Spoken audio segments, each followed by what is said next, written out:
interesante. Ustedes hicieron embriología. En embriología ustedes partieron del concepto que el corazón se enrollaba, formaba a partir de un tubo. Es cierto esta información, pero es incierta con respecto a que la médula ósea participa activamente en la formación, en la estructuración de nuestro organismo. Así esta médula ósea lanza sus monocitos que se transforman en macrófagos, luego se transforman en las células mesangiales. Estas células mesangiales viajan al riñón y en el riñón se transforma en el aparato yuxtaglomerular y da origen a las células que están en la cápsula de Bowman, a los podocitos. Sigue este mesanquio formando parte del espacio intersticial del riñón, va al aparato digestivo, se transforma en célula de Cajal, y va al corazón y se transforman en células marcapaso, en el nodo sinusal, en el sistema de conducción, en el nodo AB, en las células de unión y en el sistema His-Purkinje. Entonces hay dos puntos de partida, y por otro lado tenemos que este tipo de células también migran a las células, a la pared, al espacio, digamos, pericárdico, y ahí dan origen al sistema vascular coronario. Entonces tenemos esta estructuración que relativamente ya ha sido planteada hace más o menos unos 15 años, pero que viene con fuerza, y en esta oportunidad vamos a tratar de entenderlo. Y aquí tengo el concepto siguiente.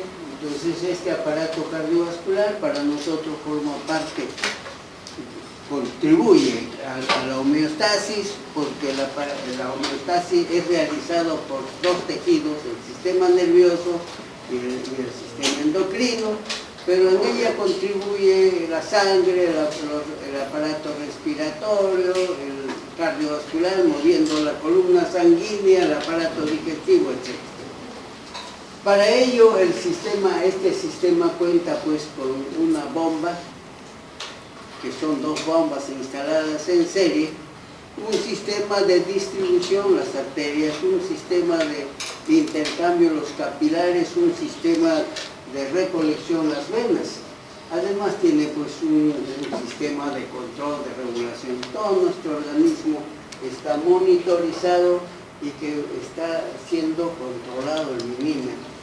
Tenemos controles que controla el aparato respiratorio, los quimiorreceptores. Aquí en este caso vamos a ver encontrar los presorreceptores de alta presión y baja presión. Siguiente. Y para esto este aparato cardiovascular sirve pues para el transporte de los gases, transporte de nutrientes, hormonas, participa en la regulación de la temperatura corporal, hace la perfusión de los tejidos y ha dicho que participa en la homeostasis. Siguiente, doctor. Para esto, entonces, de ahí tenemos este sistema. Son dos bombas instaladas en serie que trabajan casi en forma sincrónica. En este sistema, casi en forma sincrónica, he dicho, y entonces podíamos entrar para entender esta fisiología a nivel de una vena periférica, a este nivel. En nuestro organismo tendríamos que referirlo, entrar a una vena de la flexura del codo. Entonces, en esta vena de la flexura del codo, lo primero que vamos a encontrar es que, tan luego hemos entrado a esta vena, vamos a encontrar que el flujo es continuo, pero tiene ciertas variaciones. Entonces, no es uniforme, si no hay movimiento, digamos, ondulatorio, cuya presión, más o menos en la vena periférica, ¿cuánto será? Todo gira en gradiente. Entonces, los valores que se dan son valores que hay que meditarlo y hay que guardar. Entonces más o menos alguien me puede decir 6 milímetros de mercurio.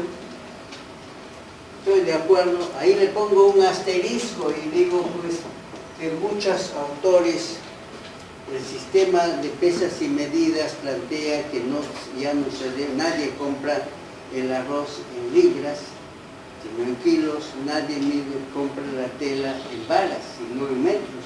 Es el sistema internacional de pesas y medidas, y tendríamos que transformar nuestros milímetros de mercurio en kilopascales. El pascal es la unidad de medida de presión. Pero desde el 79 del siglo pasado se hace un amparo y se funda la Sociedad de los Protectores de los Milímetros de Mercurio en Inglaterra, en Londres, y hasta ahora no se resuelve. Entonces los dos sistemas están en juego. Habrá libros que lo pueden referir en kilopascales, otros, como lo vamos a seguir nosotros, en milímetros de mercurio por la literatura. La diferencia es que con los kilopascales, para transformar en milímetros de mercurio, habrá que multiplicarlo por el peso del mercurio, que es 13, y hasta tenemos el kilopascal. Entonces este movimiento de una vena ingresa a esta primera cavidad, que sería la aurícula derecha, y encontramos que el movimiento es un poco más notorio y que las presiones podía ser, cuando se contrae es 4, cuando se relaja es 3 o 2, con una media de 3. Esto quiere decir que tiene que haber gradiente para que regrese la sangre. Si no hay gradiente, no regresa la sangre. Luego pasamos a través de la válvula tricuspidia y entramos a una cavidad que cuando se contrae genera una presión así, de 25, una presión diastólica de 0. Ahí plantea otro problema, y se decía que antes que el primer concepto era que el corazón era una bomba aspirante impelente. Después dijeron que solamente era impelente, y ahora volvemos al criterio antiguo de ser aspirante impelente, porque realmente el hemodinamista encuentra presiones por debajo de 0, y entonces esto plantea que es así. Además nos llama la atención que antes del levantamiento de la presión hay un incremento muy discreto, le llamaremos presión diastólica final ventricular, en este caso derecho. De este ventrículo derecho pasamos a la arteria pulmonar. En la arteria pulmonar, ¿cuánto es la presión? En el sistema respiratorio. Entonces seguimos con la presión sistólica 25 y una diastólica de 8. Entonces con estos datos ya puedo hacer la presión arterial pulmonar media. Media tiene una rayita encima. Esta presión arterial media hay varias formas de determinarlo, pero lo más frecuente es esta fórmula. Sería la presión sistólica más el doble de la presión diastólica entre 3. Esta es la presión de perfusión. La fórmula imita a la realidad. Entonces, este fenómeno es una realidad, es la presión de perfusión de los tejidos, y que el médico, para tratar de cristalizar su concepto, busca una fórmula, y es esta. Hay varias otras fórmulas que ustedes pueden encontrar en literatura. Hasta ese momento encontramos que esta arteria sale, es pulsátil, y por lo tanto ya más o menos a nivel de las divisiones de la arteria pulmonar se transforma en una presión continua, y esta presión continua ya no es pulsátil, pasa por el alveolo pulmonar, y a este nivel está pasando con una presión aproximadamente de 9 milímetros de mercurio. Y esto se puede determinar por hemodinámica. Antes esto era importante determinarlo, ahora con la ecocardiografía prácticamente es inútil tratar de observar, pero para nosotros sí sigue teniendo importancia, y que encontramos que nuestros alvéolos están secos, no tienen pues la superficie de la capa que cubre a las células alveolares, es una capa muy delgadita de agua que tiene los electrolitos, tiene sodio, potasio y tiene bombas que lo mueven y tiene problemas con qué ion, el delegado, con qué ion tengo problemas a ese nivel, con el movimiento del cloro. Entonces ahí debe haber un problema. Entonces tenemos que hay bombas especiales para el cloro, produce la fibrosis cística, entonces ya debemos conocer, y que en esa poquita agua que está en la superficie del alvéolo encontramos a las sustancias sulfatantes que están flotando y que tiene por finalidad mantener los alvéolos, digamos, en ciertas condiciones que no les permitan el colapso ni la sobredistensión. De ahí pasamos, entramos a las venas pulmonares, y las venas pulmonares serán de una presión menor que 9, entonces vamos a poder decir que podría ser 9,7 con una media de 8, y esta será la presión con que entra a la aurícula izquierda, a la aurícula izquierda, y de esta pasamos a través de la válvula mitral al ventrículo izquierdo. Entonces en la aurícula izquierda tendríamos esta presión, y repito, cuando se contrae 9, cuando se relaja 7 con una media de 8, y de ahí pasamos al ventrículo izquierdo y encontramos esta presión. Cuando se contrae encontramos la presión en fisiología, la sistólica es 115 con una diastólica de 0. Esa es la presión. Entonces, y de ahí salimos a la aorta y encontramos que la presión es 115 con 75. Entonces, pero esas cifras a veces es difícil de recordar, entonces estamos de acuerdo con los que plantean. Entonces digo, pues la presión esta nadie me ha enseñado así, si no me dicen que 120 con 80, así es cierto, pero voy a poner hasta 120 con 80, es hasta, no más allá no, hasta ahí no más, porque 121 con 81 ya forma parte de prehipertensión. Entonces ya es una clasificación que hay que guardarlo. Entonces lo mejor es guardar en nuestro cerebrito 115-75. No es una media estadística, sino es una media en el que esta presión con esta presión se acicalla menos las arterias y se forman menos complicaciones cardiovasculares y complicaciones digamos cardíacas y vasculares.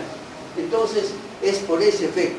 Entonces hay sociedades que están estudiando esto, por ejemplo el JNC estudia y cada 4 años se reúnen, hacen un metaanálisis de esta presión, se dedica nada más que a la presión arterial. De ahí salimos a la arteria periférica, a la arteria sistémica, y aquí puedo también yo determinar la presión arterial sistémica media, que sería, puedo sacar con el rojo, con 120, sería 120 más el doble de 80, o sea, 160 entre 3. Esto sería la presión arterial media en milímetros de mercurio. Y de ahí esta presión periférica nuevamente se subdivide y se transforma en la presión capilar, donde entra ya como presión hidrostática, ustedes saben, con 35 milímetros a nuestros tejidos, perfunde nuestros tejidos y regresa, pues sale de las venas con una presión venosa de más o menos 15 milímetros, y de ahí se conecta a esta entrada en la lectura del codo, y es todo por gradiente. Nuestra sangre entonces se va a mover por gradiente. Indudablemente aquí hay plantea dos cosas. Aquí, ¿por qué tiene que ser la naturaleza usar una presión pulsátil y no una presión continua? Entonces, pero es que la naturaleza no logró encontrar un modelo que puede perfundir nuestros tejidos con una presión continua. Entonces estudiaron y vieron que los dos tienen igual ganancia en cuanto a este fenómeno. Este trazado me plantea varias cosas. En primer lugar, en cualquier corte que yo hiciera en una vena o una arteria pulmonar, o una vena pulmonar, o una arteria sistémica, o en los capilares, por cualquier caso, cualquier sección, tendrá que estar pasando un volumen que se llama el gasto cardíaco. Entonces, por cualquier corte tiene que haber pasado un determinado volumen. Ese volumen se llama gasto cardíaco o rendimiento cardíaco, pero más bonito es volumen minuto. ¿Qué será el volumen minuto? El volumen de sangre que pasa por este sitio en un minuto. Y ese volumen minuto es 5 litros. Y además hemos dicho que el flujo a lo largo de este sistema, en lo posible, es flujo laminar. Entonces es con la finalidad, la naturaleza nos programa así, para que nuestras células que están circulando en nuestras arterias y nuestras venas, todos tienen un citocáliz. El citocáliz nos permite para la identificación, por eso lo usamos para determinar grupos sanguíneos, son proteínas de carga negativa y que no le permite a la superficie de las células endoteliales, también tiene carga negativa y también tiene citocáliz. ¿Qué cosa es eso? Es un bosque frondoso de hidratos de carbono pegados a un ceramide, o puede ser a una proteína. Su finalidad es para que las células no lo golpeen, no lo acisallen. Eso se llama Cherry stress. Entonces, las células más grandes viajarán por el centro del vaso, las más pequeñas en la parte más periférica, y últimamente en la pared donde están las células endoteliales pasará solo plasma. Y esto es lo que en lo posible no tratan de acisallar, y el flujo es flujo laminar. Además de eso, nos plantea que este sistema, encontramos que en nuestras arterias, en nuestro sistema, está toda esta sangre que hemos dicho, y lo podemos guardar siempre pensando en nosotros que si tengo 5 litros, el 20% de los 5 litros que tengo lo voy a encontrar en las arterias. El 5% lo tengo en los capilares, perdone. El 20% de la sangre lo tengo en las arterias y el 75% de mi sangre está en las venas. ¿Por qué razón? Porque las venas tienen paredes libres, pared delgada, y esto permite que se transforme en un reservorio. Es la primera defensa en el caso de una hemorragia, el que produzca una venoconstricción y me va a perfundir un volumen bastante grande, de tal manera que mi corazón y mi cerebro no se quede sin sangre, por lo tanto sin oxígeno. Por otro lado, nos dice que la velocidad con que sale la sangre de la aorta, ustedes saben, el diámetro de la aorta más o menos 2.5, 2.3 centímetros, y que por esta zona la sangre sale en forma pulsátil y alcanza velocidades de hasta 1 metro por segundo. Y de ahí pasa a las arterias. En las arterias, luego las arterias se subdividen, se capilarizan, y al capilarizarse la velocidad ha ido disminuyendo aproximadamente hasta 0.3 milímetros por segundo. La velocidad es muy lenta para permitir el intercambio gaseoso, luego acelerarse en las venas y regresar por las venas cavas a la velocidad de 40 centímetros por segundo. Entonces esta sería la velocidad con que pasa la sangre por mis estructuras cardíacas. Otro dato que tengo es que el territorio pulmonar es un territorio de baja presión, estamos viendo, el territorio arterial de alta presión. Y de acuerdo ustedes a la ley de Ohm, la resistencia es igual a la fuerza electromotriz entre la intensidad. ¿Sí? Entonces aplicamos la fórmula. Entonces, ¿qué cosa es esta fuerza electrónica? Gradiente de presión. Intensidad, ¿qué es? El gasto cardíaco. Gradiente de presión, por ejemplo, podría ser desde la aorta. Aquí encontramos, ustedes pueden determinar esta operación, creo que son alrededor de 93 milímetros de mercurio. A la aurícula derecha, que lo estoy poniendo una media de 4 milímetros, entonces tengo esta gradiente que sería 93 menos 4 milímetros, y el gasto cardíaco es 5 litros. Entonces ustedes hacen la operación, esto sería en unidades de resistencia. Entonces vamos a ver en la otra transparencia, en cardiomecánica, este dato, y ya lo vamos a estructurar. Este dato es real y se utiliza en el centro de investigación. Mientras que para la arteria pulmonar sería la gradiente, sería esta.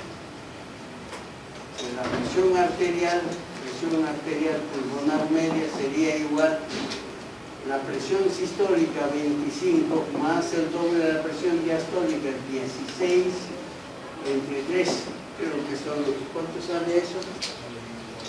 Entonces esa sería la resistencia vascular pulmonar, sería ¿cuánto? Sería este producto menos la presión en la aurícula derecha izquierda, que estaban poniendo 8, entre el gasto, que es 5 litros. ¿Cuánto sale esta operación? 25 más 16 entre 3.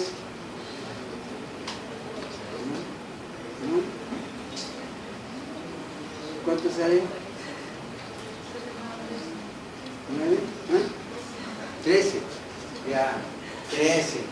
Entonces, 13. Entonces ustedes hacen la división, sería acá 8 entre 5. Entonces van a ver, esto también está en unidad de resistencia. Entonces van a ver que el territorio sistémico, resistencia vascular sistémica, va a ser mucho más alta que la resistencia vascular pulmonar. Yo puedo hacer incluso la resistencia que habría entre la arteria pulmonar y el capilar pulmonar. Entonces yo podría hacer la resistencia vascular pulmonar menos la presión a nivel del alveolo. Esto es resistencia, me dice que esto sería igual a 13, voy a redondear, menos 9 sobre 9, entonces esta sería la resistencia que habría, resistencia vascular, resistencia arterial pulmonar. Eso sería resistencia arterial pulmonar. Yo puedo determinar la resistencia venosa pulmonar, yo puedo determinar cualquiera de las secciones con esta formulita. Siguiente, por favor. ¿Pueden pasar los alumnos que están afuera ya para cerrar la puerta? ¿En la puerta de atrás? ¿No funciona? Sí. La puerta de atrás. Es preferible que la entrada de un alumno por la puerta principal llama la atención. Por eso tiene 3 puertas, abren la puerta posterior y pueden entrar y salir. No, a mí me gusta, no quiero quedar con el alumno. Aquí está una presión de cuña. La presión de cuña, cuando yo introduzco el catéter hasta el fondo, en la arteria pulmonar, donde el catéter ya no avanza, eso se llama cuña, pegarlo completamente, presión de cuña. Esa presión de cuña me estaría midiendo la presión en la aurícula izquierda, porque ya lo acuñé, lo empujé hasta el fondo y ya no pasa, porque ya no me va a medir la presión en el territorio pulmonar, sino me estaría midiendo la presión en la aurícula izquierda. Siguiente, por favor. Siguiente. Sí, ahí tiene un modelo, sigue, ahí está. Esto es como se hacía antes. Ahí consistía en introducir un catéter por una vena periférica y podríamos estudiar esto que acabo de explicar. Entonces, obtener el trazado, acá tengo el trazado de un territorio arterial, un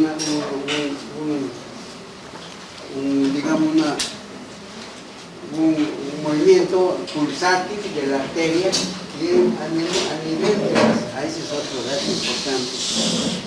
Es un dato importante, eso sí, hay que pensar. Ustedes están viendo cómo la presión a medida que la arteria se divide y se subdivide, va perdiendo la magnitud de esta presión y se transforma esta presión pulsátil en presión continua.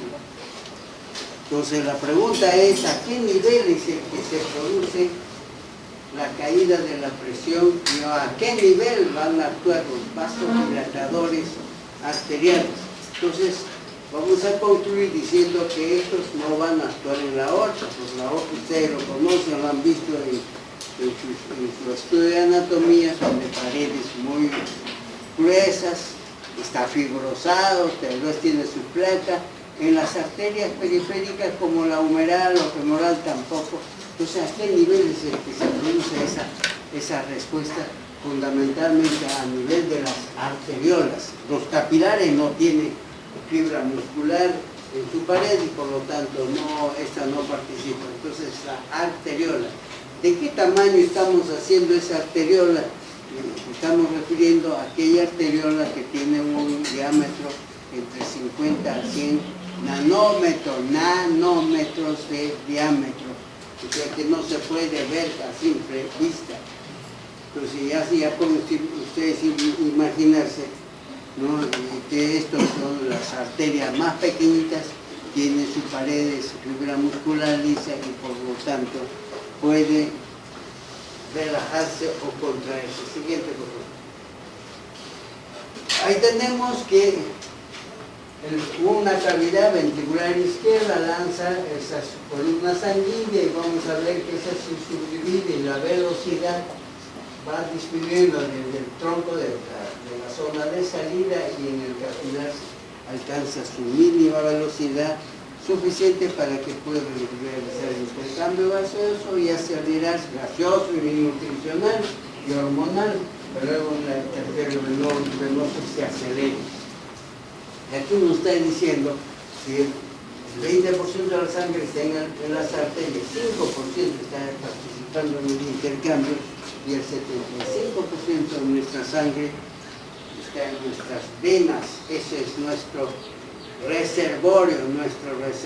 Eso me está dando la seguridad que las aurículas, cuando hay un accidente, va a tener una reserva de sangre que va a ser bombeada por la venoconstricción. Siguiente. Ahí tengo otro modelo de este cateterismo. Siguiente. El recuerdo anatómico ya es obsoleto, pero podría ser importante. Ya hemos dicho que en nuestro corazón son dos orígenes, uno las células mesangiales, otro del tubo, y que este tejido podríamos graficarnos así.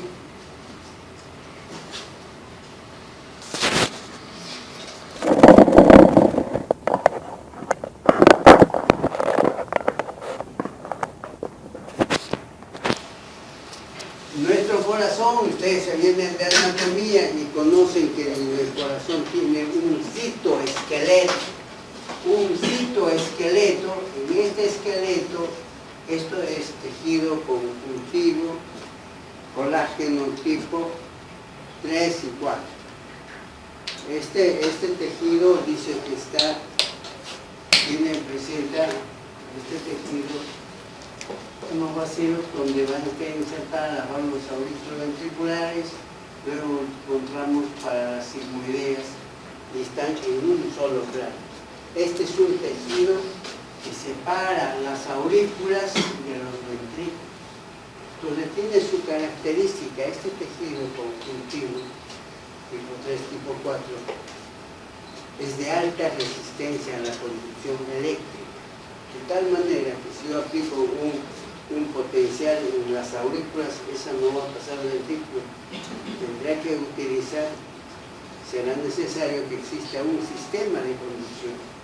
Y es así, entonces ya podemos ver que esa es una estructura de alta resistencia, baja conductancia, que no le permite que el potencial viaje de una cavidad a otra.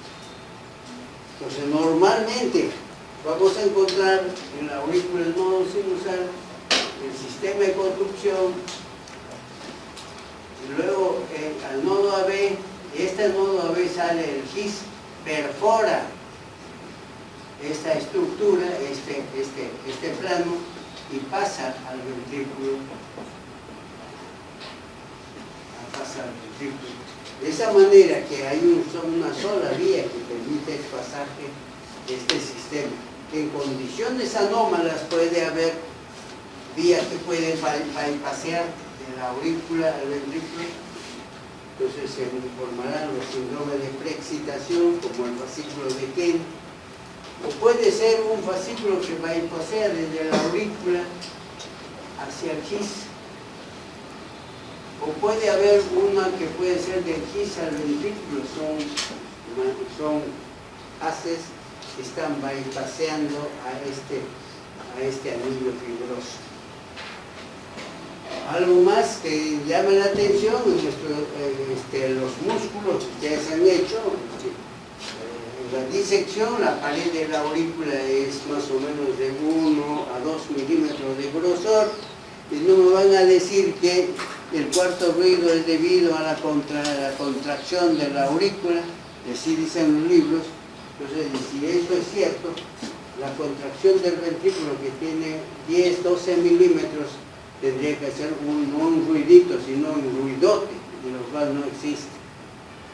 Si la aurícula al contraerse genera un ruidito, pues el ventrículo, que tiene una pared bastante gruesa, un ruido más, no existe. Entonces el autor que está planteando esa idea está equivocado.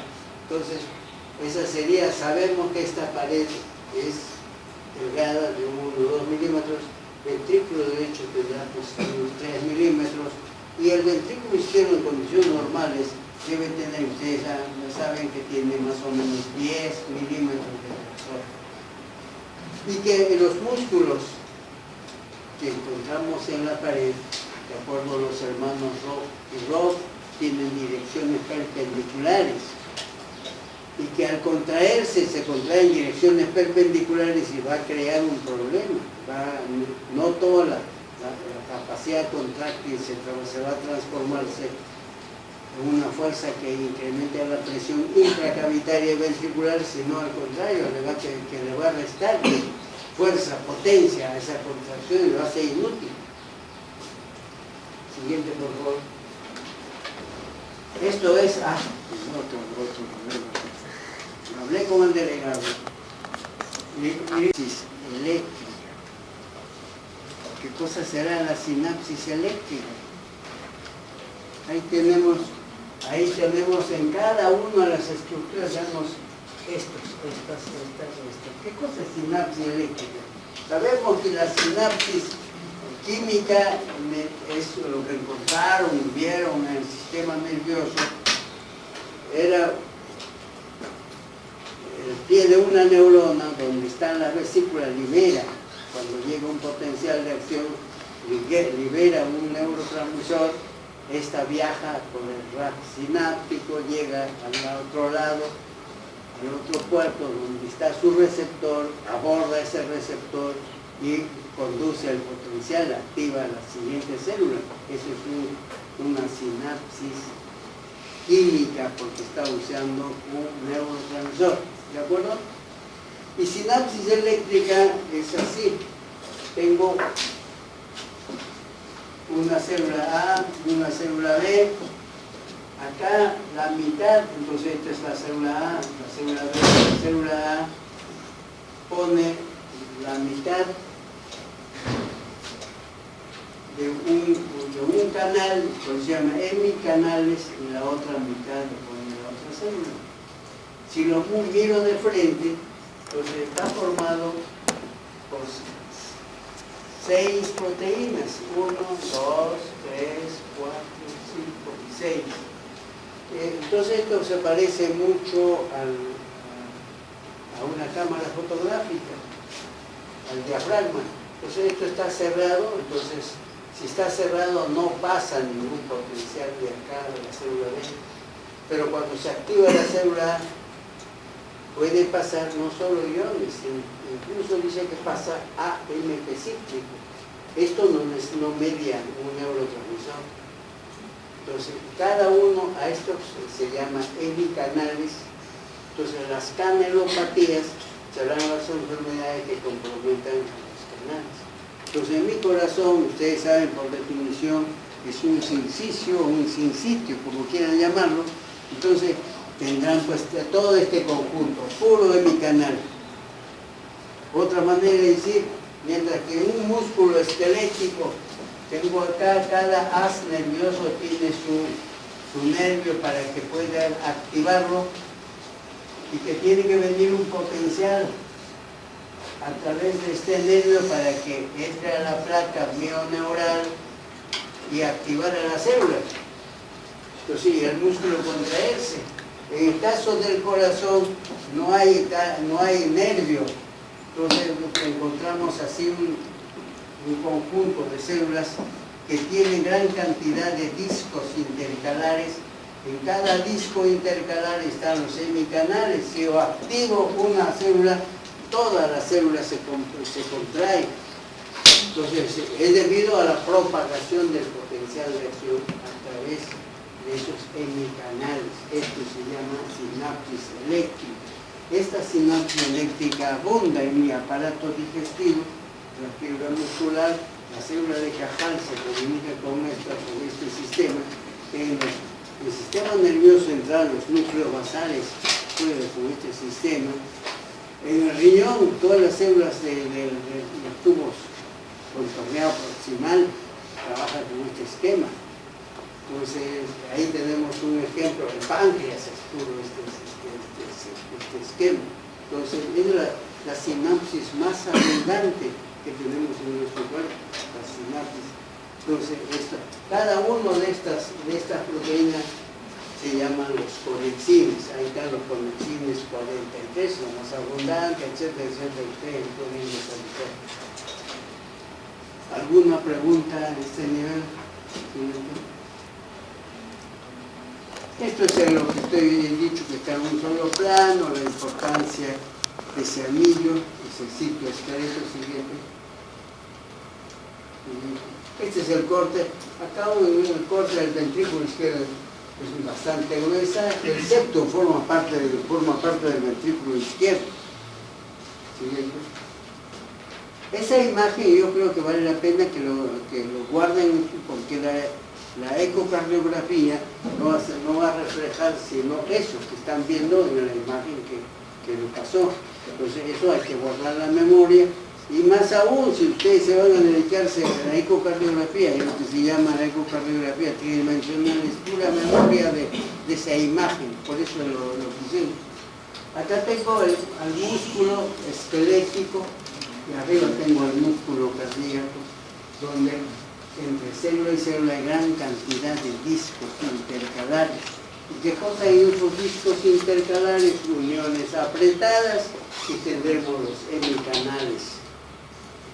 Entonces, puro hemicanal. En el sistema de conducción, en el corazón, hay gran cantidad de uniones, este tipo de hemicanales, y por lo tanto la velocidad de propagación se incrementará. Estos son los conexines, ¿no? Son los discos de unión, los gap junction.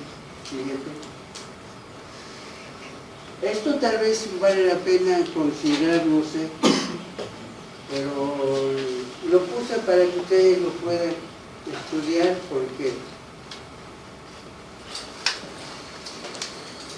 porque el sistema simpático y parasimpático va a participar en mi corazón, modulando, modificando la actividad que tiene el corazón. De acuerdo a una doctora Tatiana Vinogradova, en un congreso llega a decir que el corazón, la actividad del corazón, la actividad, el automatismo en el corazón se debía a que existía un diablito en el corazón, en un congreso. Y entonces el concepto llamó la atención. Entonces los americanos, para estar acorde con ese concepto, dijeron, no, vamos a ponerle IF. Ustedes en su libro van a encontrar esta sigla, IF. F viene de Fanny. Fanny, ¿qué cosa es? Chistoso. Igual, diablito o chistoso, yo creo que es la misma cosa. Entonces eso planteó, y hasta ahora sigue en estudio, cuál es el motor que hace que mi corazón esté latiendo. Ese motor puede ser acelerado con el sistema simpático o frenado con el sistema parasimpático. Entonces el sistema nervioso vegetativo no va a generar el potencial de acción, solo lo van a acelerar o desacelerar. ¿Sí ven? Entonces para esto traje para que ustedes lo vean, y es importante porque este sistema nervioso indudablemente va a participar en forma activa en mi quehacer. Yo voy a caminar con mi sistema simpático hipertrofiando y voy a pararme con mi parasimpático hipertrofiado. En la mañana mi corazón, mi organismo trabajará con el sistema simpático hipertrofiado y en la noche entraré al atardecer con el sistema parasimpático hipertrofiado. Para muestra de botón es que ustedes saben, muchos de ustedes van a dedicarse a ginecología obstetricia, ustedes van a corretear en las noches porque el sistema parasimpático se hipertrofió y ahí están pues en los partos en las noches, trabajo de partos, tratando el parasimpático de persistir y mantener la vigencia de nuestra existencia. Mientras que el sistema simpático es el sistema que me prepara para mí, para la agresión, la huida, ¿no? Para esa actividad, el parasimpático se preocupa de mi estado nutricional y de conservación de mi especie. Entonces, pero ahí hay un problema, no sé si con ustedes ya se actualizaron, siempre he tenido problemas y para esto he tratado de colocar unas transferencias que ustedes lo quieren leer. Es que el sistema simpático y parasimpático, sus neurotransmisores lo conocen. El sistema simpático, adrenalina, noradrenalina y de vez en cuando dopamina. El parasimpático, su neurotransmisor es ¿qué? Acetilcolina. Tiene dos, tanto el sistema simpático y parasimpático tiene a nivel, digamos, preganglionar como neurotransmisor, como receptor que simpático y parasimpático. Un receptor nicotínico. Y la fibra postganglionar, ahí viene el dilema. Tenemos un sistema que es pues, diferente, mientras que en el sistema simpático el neurotransmisor es noradrenalina y su receptor es metabolotrópico, ¿sí? Y el parasimpático, su neurotransmisor acetilcolina y su receptor es metabolotrópico. Quiero advertir de que a mí cuando era estudiante me decían que el sistema simpático acelera, el parasimpático retarda, no es cierto. Porque yo puedo tener al sistema simpático o al parasimpático reemplazarlo por esta letra M, donde yo pongo muscarínico 1, muscarínico 3, muscarínico 2, muscarínico 4. Estas son depresores, mientras que estas son estimulatorios. Entonces tengo las dos. O sea que en el aparato digestivo tengo M1, M3, su estimulación hace que acelere la actividad contráctil de mi aparato digestivo, acelera las secreciones, mientras que M2 es lo que voy a tener en mi corazón. Entonces, que frena, reduce, controla, ¿no? Entonces, esto es debido a que ustedes saben cómo es que trabajan la proteína G. ¿Cómo trabaja la proteína G? En M2.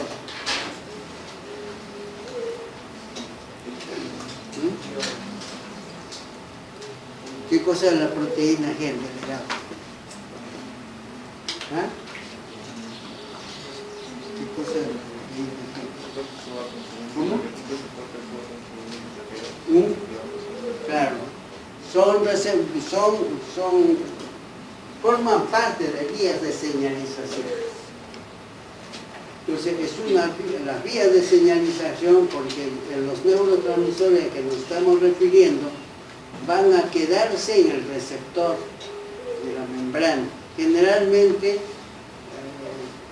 ese receptor es un receptor, la proteína G, hay una variedad, refieren que hay más o menos unos 800 tipos de proteínas G. Unos son grandes, chiquitos, monoméricas y triméricas. La que se ha estudiado más son las triméricas. Entonces se dice que son este tipo, son lo más estudiado, nosotros nos conocemos muy bien, las triméricas. Y estas triméricas van a trabajar con proteína G. La proteína, el neurotransmisor queda en la membrana, el receptor en este caso es una proteína en serpentina, en 7 dominios, y esto va a actuar, va a compartir, está acoplado con una proteína G intracelular. Esta proteína G tiene pues GDP, por eso se llama proteína G, que se va a dividir, y este es el que va a realizar todo el efecto. Eso lo tienen que estudiar ustedes para que lo puedan entender. Siguiente. Otro concepto, sí, otro concepto que queremos plantear, lo siguiente, y eso es lo que ustedes van a hacer en la práctica, que a nivel preganglionar yo tengo la fibra nerviosa preganglionar, ya lo han dicho, es un receptor nicotínico. La postganglionar, aquí había un ganglio, aquí en este caso no hay ganglio. Entonces es en esta zona lo que se está produciendo la acetilcolina y la noradrenalina y la adrenalina. Entonces estos dice que en el corazón existiría en la superficie del corazón entre 700 a 1400 plexos en la superficie, fundamentalmente donde están las venas pulmonares y las venas cava. Y estos plexos están debajo del pericardio. Entonces, tan luego se libera un neurotransmisor, este neurotransmisor va a actuar sobre su receptor que está debajo, sobre el plexo. No necesito inyectar al corazón cuando quiero hacer la práctica. Encima nomás le voy a ponerle su gotita al neurotransmisor y me va a producir todo el efecto que deseo. Y eso es una realidad. Y aquí encontramos que habría pues este tipo de receptores que están en la superficie. Aquí tengo un linfocito que tiene receptores, por ejemplo, ese linfocito. Siguiente. Y esta es otra. Sigue. Ahí tengo ya este receptor, como está actuando sobre sus receptores. Ahora no solamente la adrenalina, la adrenalina van a actuar sobre la proteína G. Entonces es importante que ustedes para farmacología ya vayan preparadas y entiendan esta proteína que siguiente.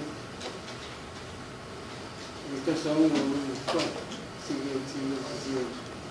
Eso ya ustedes lo conocen, siguiente. También lo conocen. Esto médico, con mayor razón.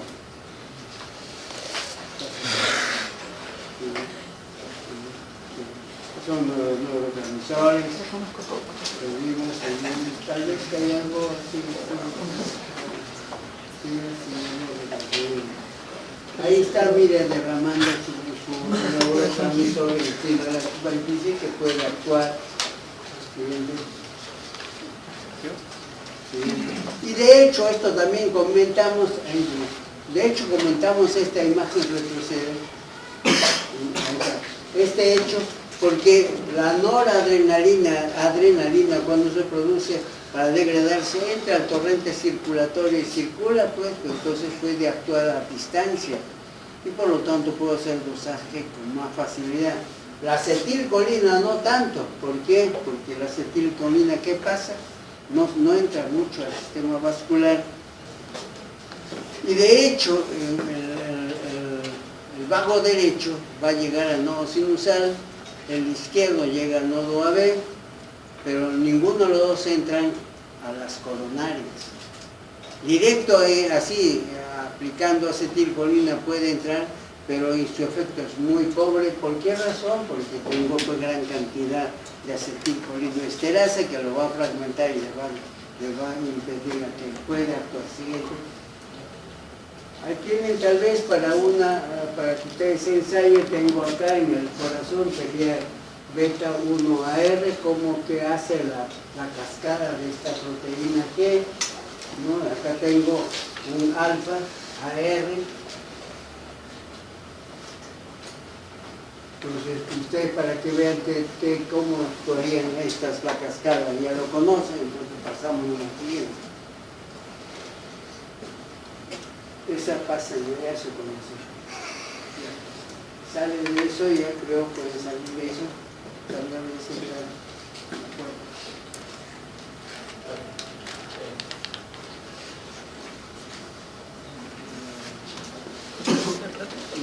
Cardiomecánica.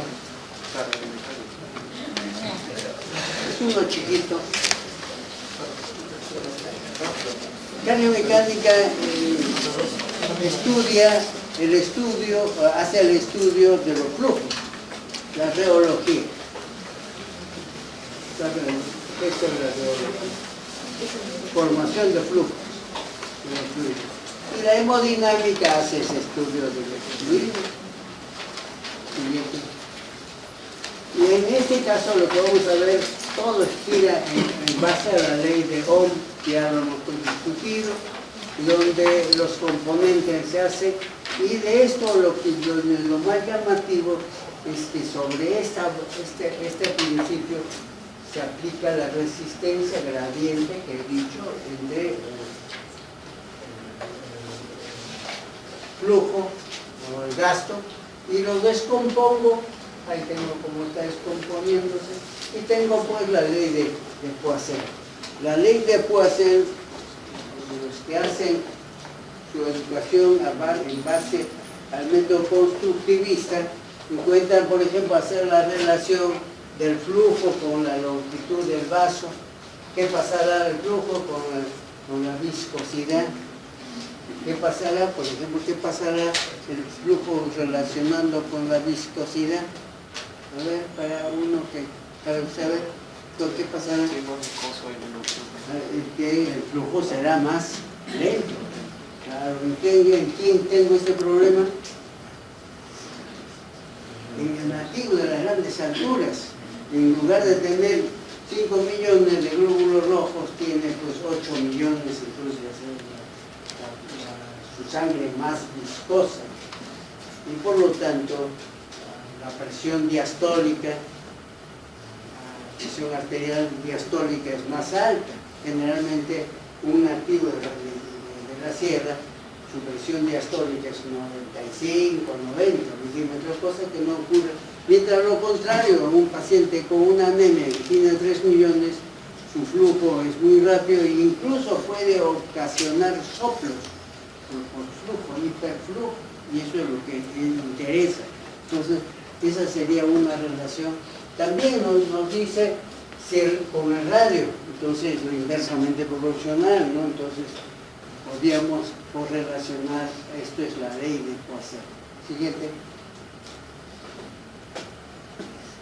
Ahí nos plantea algunos conceptos de presión arterial media que ya lo definí.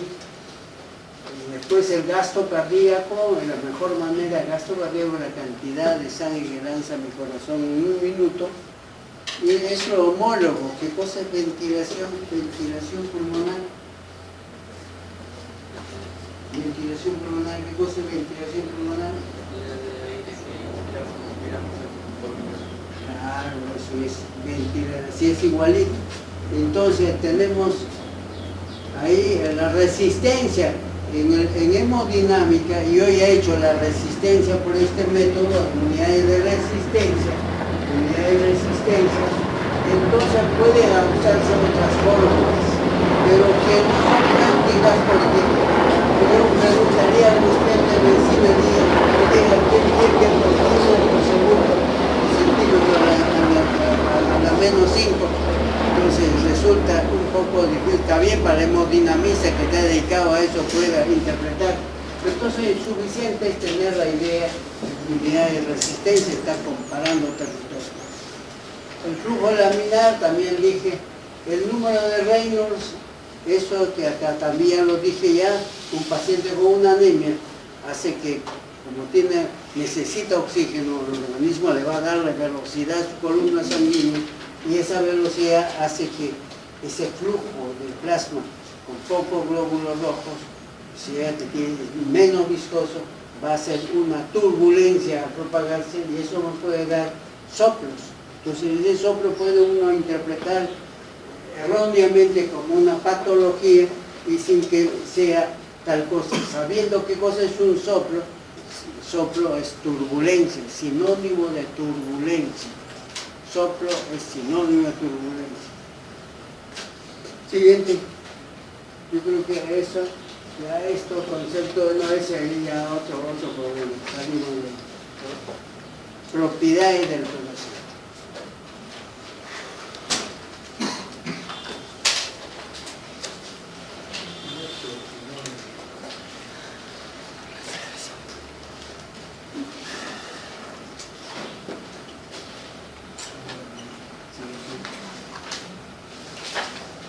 Aquí inicialmente yo había puesto lo siguiente, en el corazón, como el que procede del tubo, tendríamos estas propiedades miocárdicas no especializadas, porque el músculo tiene la facultad de contraerse y de relajarse. Por lo tanto, esta propiedad del inotropismo será una propiedad estrictamente contra el músculo. ¿Qué cosa es esto? El inotropismo es la capacidad de contraerse. O sea, que es la interacción de la actina y miocina para producir el efecto de la contracción del acto miocina.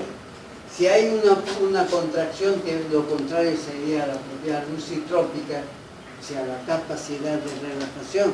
Esa capacidad de relajación es propia a una tarea del cerca. El cerca que retira el calcio, entonces la retirada de calcio hace que el músculo se relaje.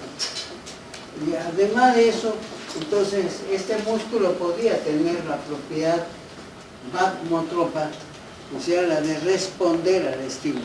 Indudablemente ahí la respuesta va a ser diferente, porque en esa respuesta, y ya vamos a verlo en un esquema, su activación será directamente por el ingreso del sodio que usted ya conoce. Mientras que las células, ya hemos dicho, esas que llegaron al corazón, se domiciliaron de las células mesangiales, van a ocasionar el automatismo. Ese automatismo es la capacidad de generar potencial de reacción. Ya hemos dicho eso en poquitas palabras, su comportamiento. Y la propiedad dromotropa es la capacidad de conducir el potencial de acción. Entonces yo puedo tener alteraciones, activación en estas células o activación en estas otras células. Entonces eso lo vamos a hacer en nuestro estudio. Además, hay otra propiedad, es la propiedad del pleinotropismo. La propiedad pleinotrópica es la velocidad de contracción del músculo miocardio. Siguiente.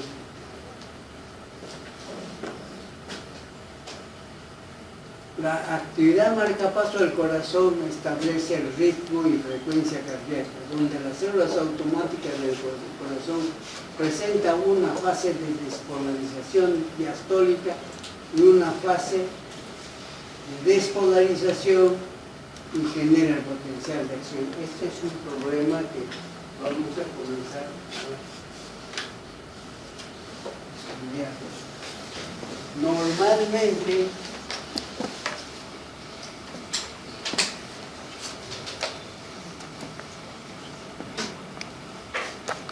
yo puedo tener una célula miocárdica, puede ser célula auricular, o puede ser una célula ventricular. Esta célula va a tener,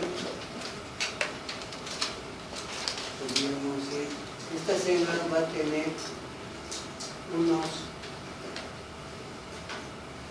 bombas. ¿Esto cómo se llama esta bomba? Sodio, potasio, ATPasa. Esta bomba sodio, potasio, ATPasa está, ¿en dónde están las bombas sodio, potasio, ATPasa? En todas las células. Está trabajando en forma permanente. Esto me genera un potencial más o menos de menos 10, menos 8 milivoltios. El que lo va a completar es este canal rectificador, un canal deep channel, le llaman así, de potasio, que está constantemente trabajando. Entonces acá tengo que la bomba sodio-potasio cambia 3 sodios por 2 potasios. Entonces esta es la forma, estos dos elementos me hacen que esta célula genere un potencial intracelular. Aquí hay que diferenciar qué cosa es el EK y qué cosa llamo al potencial transmembrana de reposo. El EK va a ser variable. Generalmente ese EK es menos 90, menos 100 milivoltios. Dependerá de, ustedes aplican la fórmula, dependerá de quienes apliquen de las concentraciones en el sol del potasio intra y extracelular. Ustedes saben que cada ion va a generar su EK. Habrá un ENA, potencial de equilibrio del sodio, habrá un calcio, un potencial de equilibrio del calcio, o del cloro, o en forma general. Entonces sería el potencial transmembrana de reposo, que normalmente es alrededor de menos 90 milivoltios para el caso del ventrículo. Más arriba encontramos el umbral. El umbral generalmente es alrededor de menos 60, menos 70 milivoltios.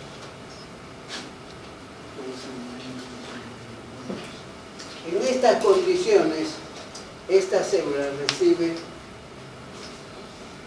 puede activarse por un estímulo que le llega, o puede activarse rara vez en forma aislada, pero una vez que le llega un potencial,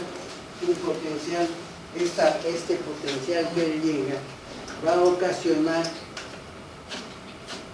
una vez que llega el potencial, y este potencial tiene tal magnitud que llega al umbral, en ese momento se va a abrirse los canales rápidos de sodio,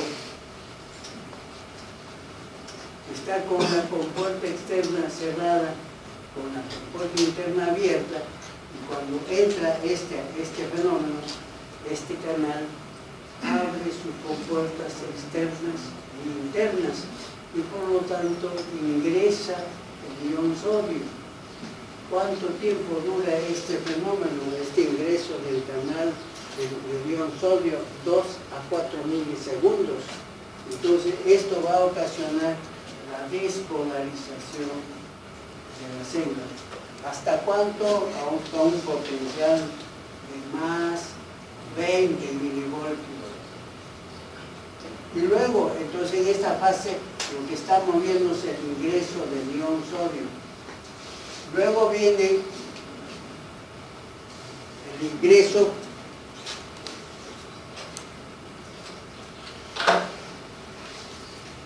luego viene la salida del ion potasio. No se olviden que el ion potasio permanentemente está saliendo. Eso no es igual que la bomba sodio-potasio, su trabajo es permanente. Y por lo tanto, aquí se abre el canal de potasio, y este canal de potasio permite que sube el potasio y por lo tanto da esta caída de la fase 1 del potencial. Luego viene, voy a poner un poquito, la apertura del canal de calcio. Este calcio permite el ingreso de calcio, se llama también calcio chispa, calcio disparador, y en ese interín está también saliendo el potasio. Entonces este movimiento es equimolecular entre la entrada y salida, y por lo tanto se produce la meseta. Esta meseta es meseta porque el ingreso de calcio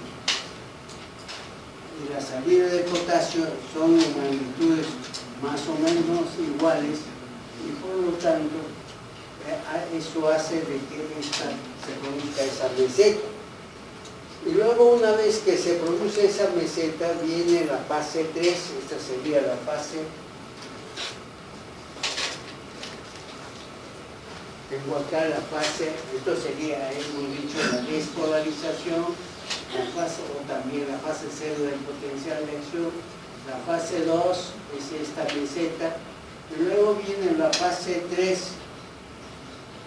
La fase 3, en que se abren todos los canales, diferentes tipos de canales de potasio.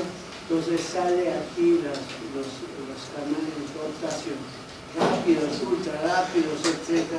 Y esto produce la fase 3 del potencial de acción, y finalmente viene la fase 4 del potencial de acción.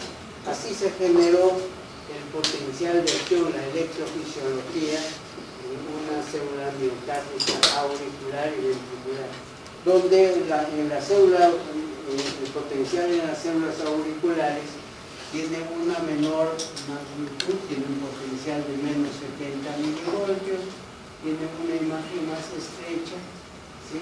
Mientras que en las ventriculares tiene una magnitud de menos 90 milivoltios y tenemos esta morfología. Dice que el GIS tendría una morfología semejante a la ventricular, pero de mayor duración. Entonces estas serían las morfologías de una célula, de una electrofisiología de una célula auricular, ventricular y del sistema GIS. Esto es con respecto a la activación, de cómo se genera el potencial de acción en una célula muscular, miocárdica, auricular y ventricular. No así en las células que estarían en el marcapaso, en la célula del nodo sinusal. Ya hemos adelantado algunos conceptos en el que tendríamos lo siguiente.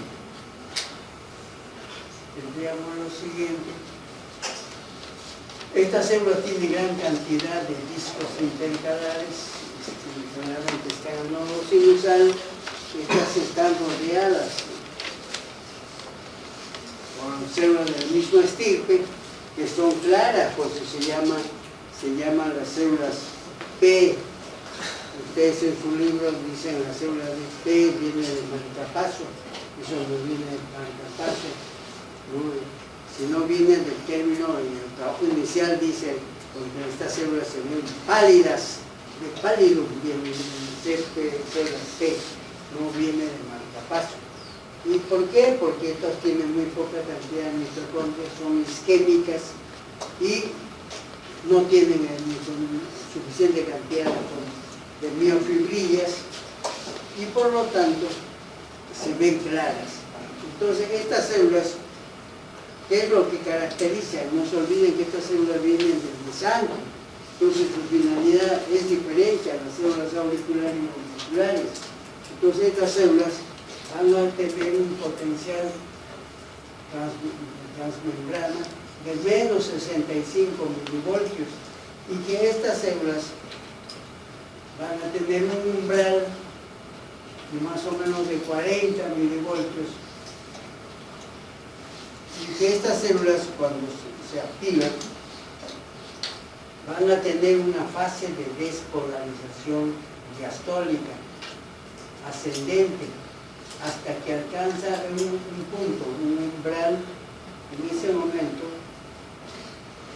se produce un ingreso súbito de este calcio y así se va a repetir hasta el umbral. Entonces tenemos un potencial muy diferente al que hemos descrito en el músculo ventricular, donde podríamos señalar que comienza con este punto de partida. En este punto de partida, a esto le llamó Tatiana Vinogradova el diablito, y a esto le llamaron los americanos IF de Fanny, otros le llamaron IG, IF, en su libro está así, IG, no sé de dónde sacaron, y finalmente le pusieron Gano, le llama por ejemplo IH. H tiene más sentido porque está hablando de hiperpolarización. En ese momento se está hiperpolarizando. Y luego viene un levantamiento inicial, que sería este levantamiento, el inicio de la pendiente. Este inicio de la pendiente se debería a que comience a activarse los canales T de calcio para que entre el calcio e inicie este levantamiento. Entonces ahí surge el problema. Entonces aquí aparecen dos conceptos, que es el reloj membrana y el reloj calcio. El reloj membrana es la que plantea una mayor seguridad en su información, todavía no está del todo zanjada esta idea. Dice que el reloj membrana está fundamentalmente planteada por este intercambiador, sodio, calcio, intercambiador. Algunos lo escriben así, cualquiera de los es igual. Entonces en este momento habría este incremento de este intercambiador que haría que ingrese el calcio, y este calcio hace el primer levantamiento hasta un cierto punto. Desde ese momento se abren los canales. Entonces aquí está trabajando el ingreso de calcio por los canales T, luego se abren los canales tipo L, que ustedes ya lo conocen, esos canales de tipo L, de hidropirina, y eso levantaría hasta el umbral. En ese umbral se abre a mayor número de canales de tipo L y hace esta segunda porción de levantamiento. Y en ese momento tendríamos que saldría este potencial de la aurícula, por ejemplo, y tendríamos que pasaría el potencial a una célula auricular que tiene esta fase que se llama despolarización diastólica. A esto llamo fase de potencial transmembrana de reposo, En las células auriculares y ventriculares, el potencial transmembrana de reposo es horizontal, mientras que en las células marcapaso, el potencial horizontal no es progresivamente ascendente y se llama fase de despolarización diastólica. En ese momento sale, desde el momento que llegó al umbral, sale el potencial y activa la célula, una célula auricular. Entonces la célula auricular se activará la célula auricular. ¿Sí? Así se está activando la célula auricular. Esta puede propagarse y puede activar al nodo AB por vía, pues digamos, transcelular. Este sería el mecanismo con que se activaría las células marcapaso. Vamos a ver si hay algo que nos dice.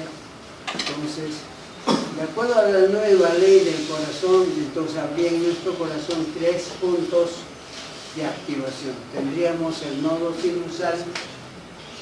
Su frecuencia en los libros dice que debe ser, no me da un límite, pero me dice que debe ser más o menos 70, con un extremo que debe estar entre 60 a 100, y por debajo de 60 le llaman bradicardia, por encima de 100 tengo taquicardia, pero este nodo puede darme frecuencias tan bajas como 45, cuando un sujeto que esté entrenado se queda dormido, tengo frecuencias tan bajas, o puedo tener problemas con una taquicardia sinusal, como los que se presentan en los chiquitos, y pueden tener hasta 200 ciclos, o sea que correspondería a una persona para ver en quién haría esto, para ver si su coronaria están permeables, como para que el paciente pueda realizar un ejercicio intenso y me descarte alguna patología coronaria. Voy a repetir. Yo tengo un paciente con problema coronario. Este paciente con problema coronario, ¿cómo lo puedo evaluar? Hay dos maneras. Primero le puedo poner un holter y lo suelto. Un holter quiere decir que le he puesto un electrocardiógrafo que va todo el día, lo va a monitorizar. Lo está trazando toda la actividad cardíaca durante